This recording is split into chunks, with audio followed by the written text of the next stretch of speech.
এই যে বইনে এই যে সারা রাত জায়গা যে এই যে বয়ফ্রেন্ডের সাথে লুটুর পুটুর কথাবার্তা বলো, নিজের এই চেহারাটা যখন নষ্ট হয়ে যাবে না, তখন দেখবা ওই বয়ফ্রেন্ড ফ্রুত করে পালাই গেছে, তখন আর ওই বয়ফ্রেন্ড থাকবে না।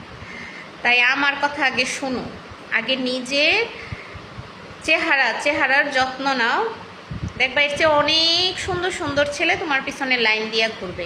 আর এই যে সারা রাত জায়গা যে কথা বলো, চেহারাটা যেদিন নষ্ট হয়ে যাবে, দেখবা সেই দিন তোমার গায়ে মানে এটাকে কি বলে, সো কল বয়ফ্রেন্ড পালায়ে যাবে। বুঝতে পারছো?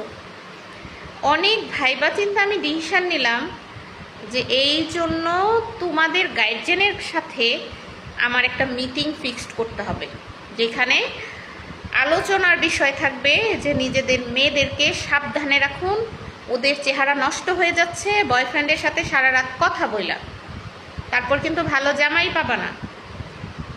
ছেলেদের আর কি, তোমার চেহারা নষ্ট হয়ে যাবে, আবার সুন্দরী একটা মেয়ে দেখবে, তার পিছনে আবার লাইন মারবে, আবার প্রেম করবে, কিন্তু তোমার কি হবে একটাবার ভাইবা দেখছো?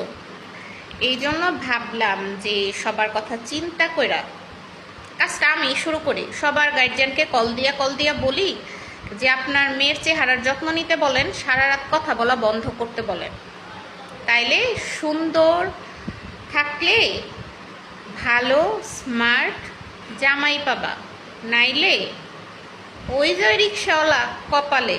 বুঝছো নি বইনে? যদি বুঝা থাকো এই সারা রাত লুটুর পুটুর কথা বলা বন্ধ করো।